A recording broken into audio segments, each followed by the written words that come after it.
Hi, so I'm Robert. This is the booth of AMAREA Technology. We are a producer of 3D printing systems specialized in multi-material printing. Multi-material means combining materials, for example, like a ceramic and a metal, in order to have the different properties. So if you think about you're having a ceramic, which is a pretty good insulator, electrically speaking, then combining it with a metal, now you can make electronic structures. And the semiconductor industry is doing this in some way, right? At a very, very small level of detail or high level of detail, very high resolution. And basically we can do the same in structural parts. So improve the functionality, meaning also you can cut down on process steps, basically process and part consolidation. And we're making this printer which can print up with up to 6 different materials, and can then also subtractively apply the laser to, for example, smooth surfaces or structure.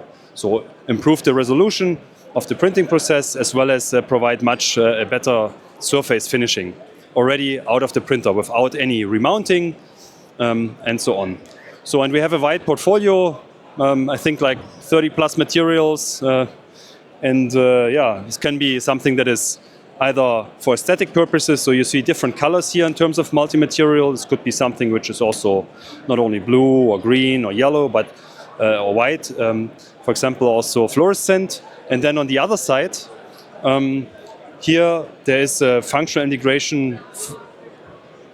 On the other side, there's functional integration for technical features. For example, this is a cutting tool material. You can cut different metals with this, but at the same time, it also has an integrated heating. So if you want to shape, if you want to ignite, if you want to have produce a spark in environments like above 1,000 degrees, this is what you can use for this.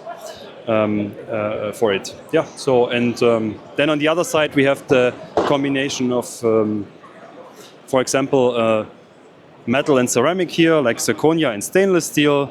There's sintered silicon carbide, so very hard, tribologically strong material. There's Inconel and copper together. There's glass and copper together, and all of this are sintered dense parts. And they can also be bigger. This is for exhibition purpose.